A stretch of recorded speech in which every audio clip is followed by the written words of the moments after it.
Chapter 1. An Invitation. The shimmering planet of Orian.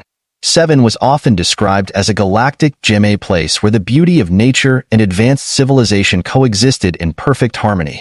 Its skies danced with hues of lavender and gold, shifting with the twin suns' positions, and its oceans sparkled like liquid sapphires. Towering forests of vina trees, their leaves emitting a faint bioluminescent glow, covered much of the land. To the untrained eye, it seemed like a paradise untouched by conflict or hardship. Connor Vance, a human diplomat on an exploratory mission for the United Interstellar Alliance, had arrived on Orian 7 with a sense of cautious optimism. His goal was to establish friendly trade relations with the Tyvalan, the planet's enigmatic inhabitants. The Tyvalan were renowned for their generosity and grace, but their customs and traditions were shrouded in mystery. Diplomats who visited Orian 7 often returned with glowing stories of Tyvalan hospitality, though there were whispers of hidden complexities beneath their serene exterior. Connor's ship, the Astrea, landed smoothly in the designated docking bay outside Lavina, a city perched on cliffs overlooking the sprawling Celaris Ocean. The city's crystalline architecture shimmered under the suns, refracting light into a spectrum of colors that danced across the landscape. From the moment Connor stepped onto Orian 7's soil, he was struck by the harmony of it all, the seamless blending of technology and nature, the absence of pollution or chaos. Yet, beneath his admiration was a sense of unease. It was almost too perfect. The market. The marketplace in Lavina was unlike anything Connor had ever seen. Stalls crafted from iridescent metals curved organically into the surrounding environment, their surfaces adorned with wares that seemed to defy logic. Fruits glowed softly, emitting warmth and light. Fabrics shimmered and shifted colors as if alive. Artifacts made from Tyvalan crystal pulsed faintly, their energy resonating with Connor's very presence. The Tyvalan themselves were strikingly beautiful. Their skin, which refracted light in shimmering patterns, seemed to change color with their emotions. They moved gracefully, their tall, slender forms gliding effortlessly through the market. Their golden eyes were large and expressive, revealing a depth of emotion that words could never convey. As Connor wandered through the market, taking in the sights and sounds, he felt a growing sense of curiosity and awe. Yet, his training as a diplomat kept him grounded. The Tyvalan were warm and welcoming, but their customs were layered with subtle nuances. A misplaced gesture or poorly chosen word could be seen as disrespectful. It was during his exploration that Connor first noticed her. The encounter. She stood behind a stall displaying an array of glowing fruits that looked like miniature suns, their light casting a soft halo around her. Her skin shimmered a soft teal, her long, silver hair cascading down her back like liquid moonlight. Her golden eyes, flecked with hints of amber, were warm and inviting. She radiated an air of tranquility, but there was something about her that held Connor's attention longer than he intended. The woman noticed his gaze and smiled, her lips curving in a way that seemed both innocent and knowing. "Welcome, traveler," she said, her voice melodic and soothing. "I see you are admiring our Solari fruit. They are said to hold the essence of our twin suns." Connor stepped closer, returning her smile. "It's beautiful. Everything here is incredible." She tilted her head slightly, her eyes sparkling with amusement. "Orian 7 is a place of wonders. I am Nissa, a gatherer and caretaker of the forest. And you, traveler, what brings you to our world?" Connor hesitated. As a diplomat, he was used to keeping his cards close to his chest, but Nissa's disarming demeanor made him want to be honest. "I'm Connor. I'm here to learn about your people and explore the possibility of building relations between our worlds." Nissa's eyes brightened, and her skin shifted to a soft lavender hue, a sign of curiosity. If Connor remembered his briefings correctly, then you must see more than the market. Orian 7's true beauty lies beyond the city. Before Connor could respond, Nissa gestured toward the edge of the market, where a path wound down toward the cliffs. "If you wish, I can show you. My home is not far, and I would be honored to share a meal with you." Connor hesitated, a flicker of doubt crossing his mind. Tyvalan hospitality was legendary, but he had been warned to tread carefully. Their customs could be intricate, and even well-meaning actions could carry unintended consequences. Yet, Something about Nissa put him at ease. Her voice, her movements, even the way her gaze lingered on his, it all felt genuine. "I'd like that," he said finally. "Thank you." Nissa smiled again, her skin shifting to a pale gold, the color of contentment. "Follow me, Connor." The journey. Nissa led Connor out of the market and onto a winding path that descended toward the ocean. The city's crystalline structures gave way to lush greenery, the air growing cooler and fresher with each step. The sound of waves crashing against the cliffs mingled with the distant calls of Selani birds, their melodic cries echoing through the forest. As they walked, Nissa pointed out various plants and creatures, explaining their significance in Tyvalan culture. She spoke of the Listen flowers, which glowed brighter when touched by kindness, and the Vina trees, whose roots formed a vast underground network that connected the entire planet's ecosystem. Connor listened intently, his admiration for Orian Seven and its people growing with each passing moment. Nissa's passion for her world was evident, and her knowledge was profound. Yet, beneath her warmth and grace, there was something else, something he couldn't quite place. When they reached Nissa's home, Connor was struck by its beauty. The structure was built into the cliffside, its walls made of translucent crystal that refracted the sunlight into dazzling rainbows. A cascading waterfall flowed nearby, its mist creating a halo of light around the entrance. "Welcome to my home," Nissa said, her voice tinged with pride. "I hope it will bring you peace." The dinner. Inside, the air was cool and fragrant, filled with the scent of fresh flowers and herbs. Nissa guided Connor to a low table surrounded by cushions, where an array of dishes awaited them.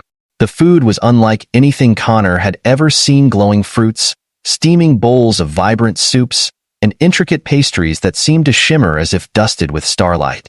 "This is incredible," Connor said, his eyes wide. Nissa laughed softly, her skin shifting to a gentle pink hue. "It is a simple meal, but I am glad you find it pleasing. Please eat."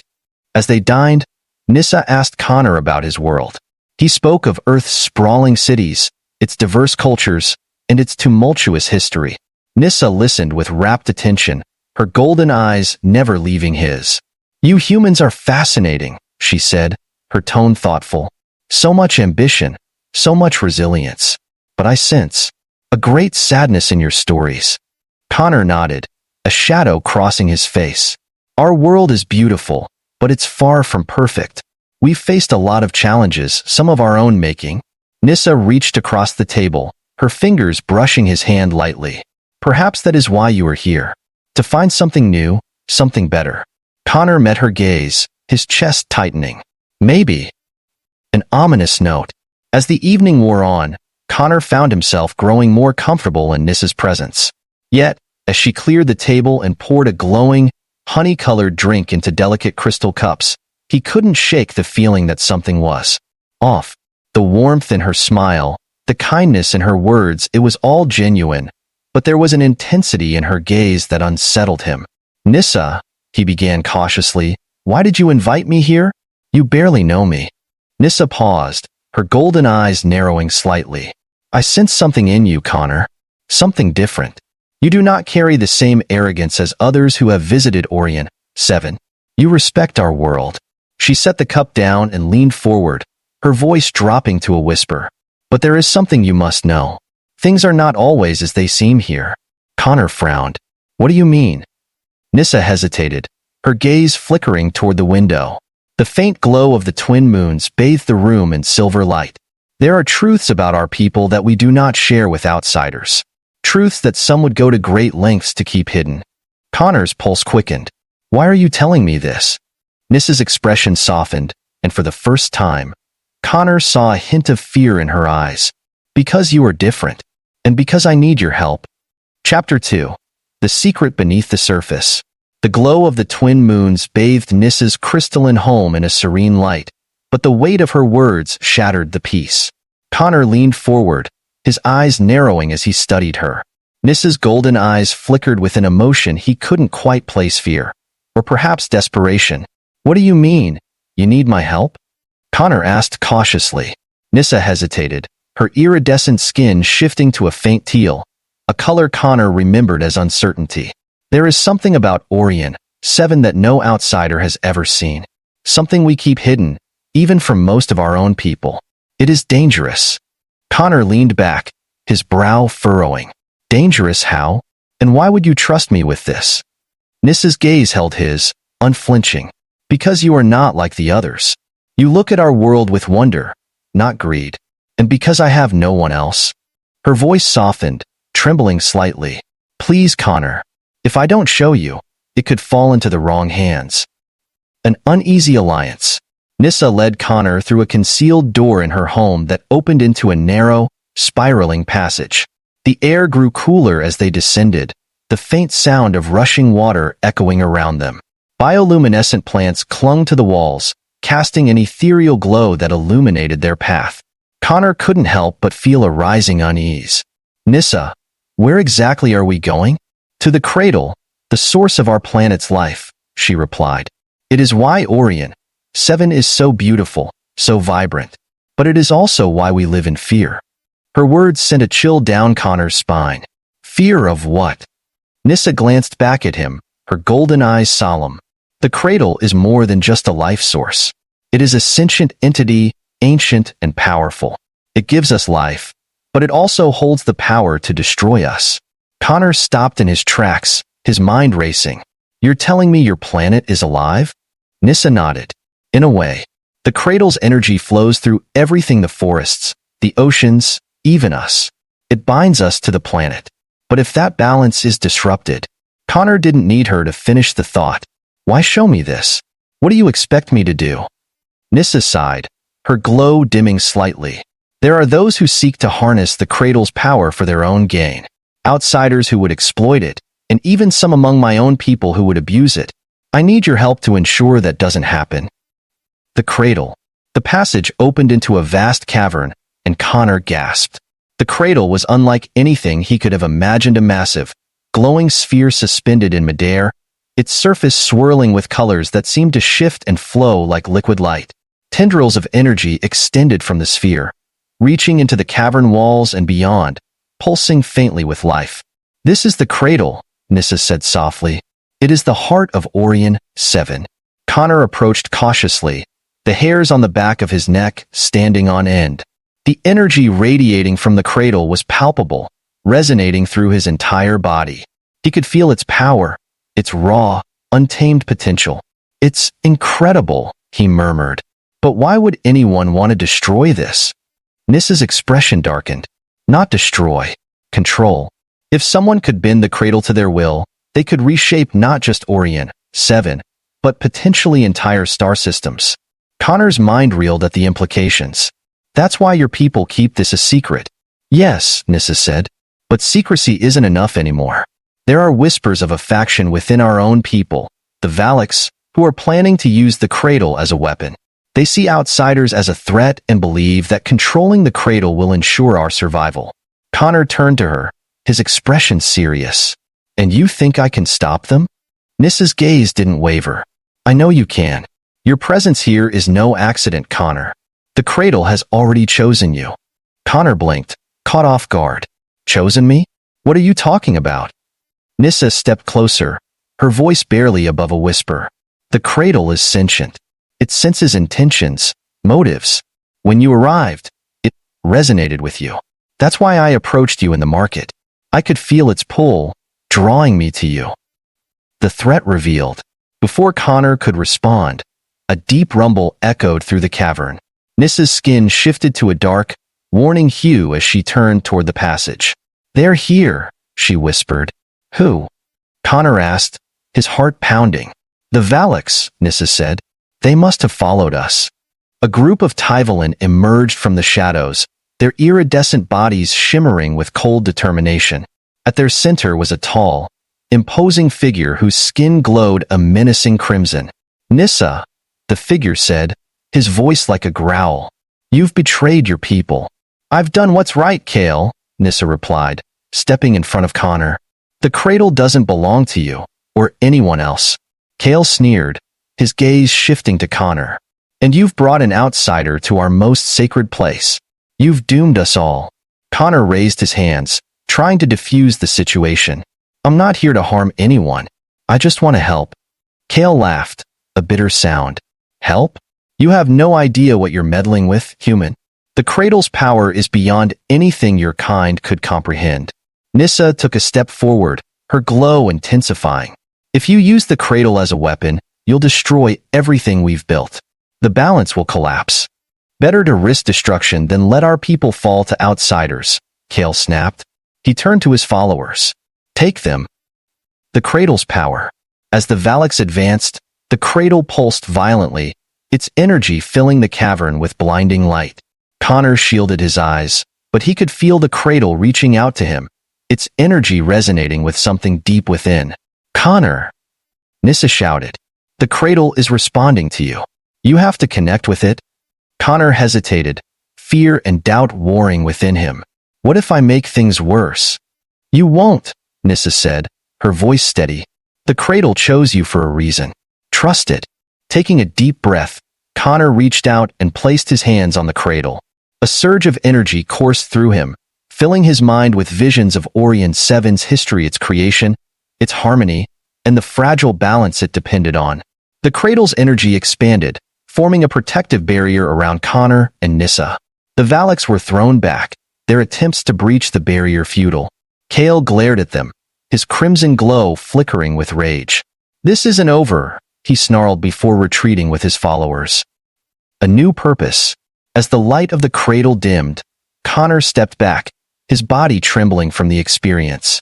Nissa steadied him, her golden eyes filled with gratitude. You did it, she said softly. The Cradle is safe. For now, Connor said, his voice weary. But Kale won't stop. Neither will others like him. Nissa nodded. Which is why we need someone to protect the Cradle. Someone the Cradle trusts. Connor looked at her, understanding dawning. You mean me? Nissa smiled faintly. Orian Seven needs you, Connor. Will you stay? Connor hesitated, the weight of her request settling over him. But as he looked at the Cradle, he felt a sense of purpose he hadn't known before. This wasn't just a mission, it was a calling. I'll stay, he said finally, for as long as I'm needed. Nissa's smile widened, her glow brightening. Then you're no longer just a visitor, Connor. You're one of us. Chapter 3. The Cradle Awakens. The Cradle pulsed gently, bathing the cavern in an ethereal glow. Connor could feel its energy resonating deep within him, like a faint hum just beneath his skin. He stood in awe, staring at the glowing sphere that Nissa had described as the heart of Orian Seven, its swirling colors hypnotic and alive. Nissa stepped closer to the Cradle, her iridescent skin reflecting its light. This is why our planet thrives, she said softly. The Cradle feeds life into everything, the trees, the oceans, even us. But it's fragile, Connor, and the wrong hands could corrupt it. Connor turned to her, still trying to wrap his mind around what he was seeing. You said it's sentient. How? Is it some kind of technology? A living organism?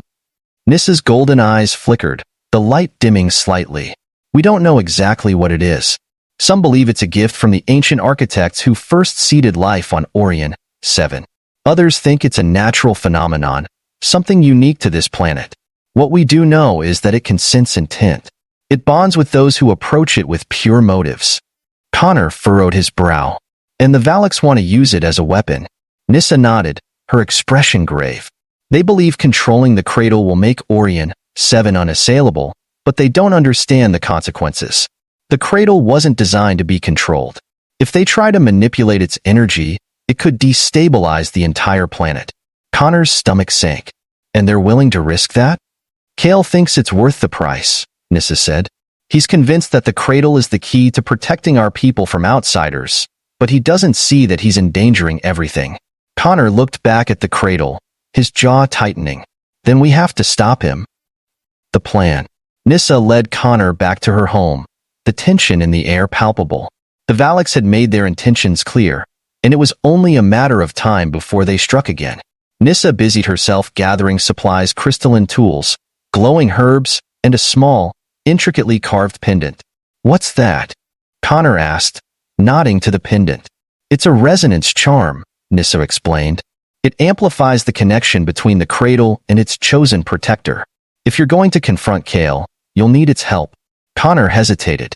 You really believe the Cradle has chosen me? Nissa stepped closer, her golden eyes meeting his. I've seen how it reacts to you, Connor.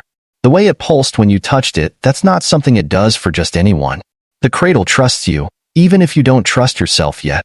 Connor swallowed hard, the weight of her words settling over him.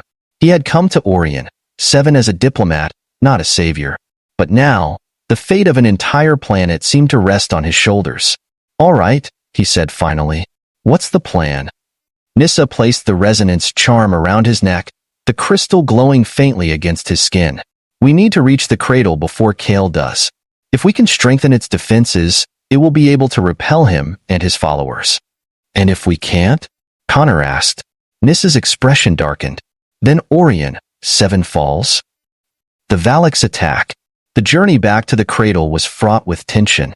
Nissa and Connor moved quickly through the bioluminescent forest, their footsteps muffled by the soft, mossy ground. The air was heavy, the usual sounds of wildlife eerily absent. When they reached the cavern, the Cradle was already pulsing erratically, its light flickering like a heartbeat under duress. Kale and his followers stood at its base, their iridescent skin glowing a fierce crimson. Tendrils of energy extended from the Cradle, wrapping around Kale's outstretched hands as he attempted to bend it to his will. Kale, stop! Nissa shouted, her voice echoing through the cavern. Kale turned, his expression hard. You're too late, Nissa. The Cradle will be ours. You don't understand what you're doing, Nissa said, stepping forward. You'll destroy everything. Kale sneered. You've let outsiders corrupt your mind. The Cradle was meant for us, to protect our people. If you won't help, then stay out of my way. Connor stepped forward, his voice firm. You're wrong, Kale. The Cradle doesn't belong to anyone. It's not a weapon, it's a responsibility. Kale's eyes narrowed. And you think a human can lecture me about responsibility? You don't belong here. Before Connor could respond, Kale gestured to his followers. Get rid of them. The Cradle's choice. As the Valaks advanced, Connor felt a surge of energy from the resonance charm around his neck. The Cradle's light intensified, filling the cavern with a blinding glow. The Valaks hesitated, shielding their eyes. Connor, Nissa said urgently, the Cradle is reacting to you. You have to connect with it now. Connor hesitated, fear gripping him. What if I make things worse? You won't, Nissa said, her voice steady. The Cradle chose you for a reason. Trust it. Taking a deep breath, Connor stepped toward the Cradle, ignoring Kale's shouts. As his hands touched its surface, a surge of energy coursed through him, filling his mind with visions of Orian Seven's past, its creation, its harmony, and the delicate balance it relied on. The Cradle's light enveloped him, and the resonance charm glowed brighter, resonating with the sphere's energy. Tendrils of light extended from the Cradle, wrapping around Connor like a protective cocoon. Kale snarled, his glow flickering with rage. You can't stop me. He lunged toward Connor, but the Cradle reacted instantly, sending out a shockwave of energy that knocked Kale and his followers to the ground. The cavern shook, and the Cradle's light dimmed, returning to its steady, rhythmic pulse. When the dust settled, Connor turned to find Kale and his followers unconscious, their glow reduced to a faint, flickering hue. Nissa rushed to his side, her expression a mix of relief and awe. You did it, she said softly. The Cradle is safe. Connor exhaled, his body trembling from the effort. For now. But what happens if someone else tries this? Nissa placed a hand on his shoulder, her golden eyes warm. That's why the Cradle chose you, Connor. To protect it. A new guardian. In the days that followed, the Valaks were exiled from the village, their plans to control the Cradle thwarted. Nissa and Connor worked together to strengthen the Cradle's defenses, ensuring its energy could never be weaponized. As Connor prepared to leave Orian Seven, Nissa approached him, her expression bittersweet. You could stay, you know. The Cradle trusts you. So do I. Connor hesitated, the weight of the decision heavy on his heart. He had come to Orian Seven as a visitor, but now it felt like so much more. I can't stay, he said finally, but I'll always be a part of this place. And if you ever need me, I'll come back. Nissa smiled, her glow brightening. Then you'll always have a home here. As Connor's ship lifted off, He gazed out at the shimmering planet below, his chest filled with a sense of purpose he hadn't known before. Orian Seven had changed him, and though his journey was far from over, he knew he would carry its light with him wherever he went. Chapter 4. The Cradle's Judgment. The cradle pulsed with a radiant intensity as Connor stood at its base, his hands still resting against its glowing surface. Energy coursed through him, connecting him to the very essence of Orian Seven. His vision blurred as he saw flashes of the planet's history, the harmony it once held, the conflicts that threatened its balance, and the cradle's silent struggle to maintain its role as a giver of life. Behind him, Nissa watched anxiously, her iridescent skin flickering with shades of worry and determination.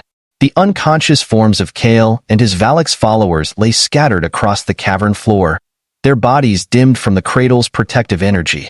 Yet, Nissa knew their threat wasn't over. Connor turned to her, his voice steady but strained. It's not just about defending the cradle from them. There's something bigger, something the cradle wants me to do. Nissa stepped closer, her golden eyes wide. What do you mean? Connor gestured toward the cradle. It's showing me something. The cradle isn't just protecting Orian Seven. Its energy connects to other worlds, other life. If it's corrupted here, it could disrupt the balance of entire star systems. Nissa's expression darkened as the weight of his words sank in. Then we can't let that happen. Connor nodded. But it won't be enough to just stop Kale. The cradle is choosing me to be its guardian, Nissa. I don't think I can walk away from this. Kale's last stand. Before Nissa could respond, a deep, guttural groan echoed through the cavern. Kale, his body trembling from the cradle's earlier shockwave, forced himself to his feet. His skin flickered with an unstable red hue, a reflection of his fury and desperation. You think this is over? He snarled, his voice hoarse. You think the cradle belongs to an outsider? Connor stepped forward, his hand instinctively brushing against the resonance charm Nissa had given him. The cradle doesn't belong to anyone, Kale. It's not a weapon. It's not yours to control. Kale sneered, his crimson glow intensifying. You don't understand what you're dealing with, human. The cradle isn't some benevolent force. It's power, pure, unrestrained power, and I will use it to protect our people. He lunged toward the cradle, his hands outstretched. But before he could reach it, Connor raised the resonance charm, channeling the cradle's energy. A beam of golden light shot from the charm, striking Kale and stopping him in his tracks. Stop this, Kale, Connor said, his voice firm but calm. The cradle has already judged you. If you keep pushing, it won't just reject you, will destroy you. Kale hesitated, his crimson glow faltering. For a moment, it seemed as though he might relent. But his pride and anger outweighed his reason. With a roar, he lunged again, this time directing his fury at Connor. Nissa stepped in, her own glow flaring brightly as she placed herself between Connor and Kale. Enough, she shouted, her voice echoing through the cavern. You've already lost. Don't drag us all into ruin because of your arrogance. Kale froze, his expression twisting with frustration and defeat. He staggered back, his shoulders slumping as the fight drained from him. The crimson light around him dimmed to a faint, flickering ember. You don't understand, he muttered, his voice barely audible. I was trying to save us. The cradle doesn't need saving, Nissa said gently. It needs balance. And you were tipping the scales. The cradle's guardian. With the Valaks neutralized, Connor turned back to the cradle. Its light pulsed rhythmically, as if it were waiting for him to make a decision. He glanced at Nissa, who gave him an encouraging nod. Whatever it is you need to do, she said softly, I believe in you. Connor took a deep breath and placed both hands on the cradle. Instantly, its energy surged through him, filling him with warmth and clarity. He saw visions of Orian Seven's past, present, and future, a delicate web of connections that depended on the cradle's stability. He understood, now more than ever, that this was more than just a planetary responsibility. It was a cosmic one. The cradle's voice, or perhaps its essence, resonated in his mind. Will you accept this burden? To protect, to balance, to ensure harmony? Yes, Connor whispered. I'll do whatever it takes. The cradle's light flared brightly, and the resonance charm around Connor's neck fused into his skin, its energy becoming a part of him. The glow of the cradle steadied, its energy settling into a calm, steady rhythm. Nissa stepped forward, her golden eyes filled with awe. It's done, isn't it? Connor turned to her, his expression serene but resolute. The cradle has what it needs now. A protector. But it's not just me. You're a part of this too, Nissa.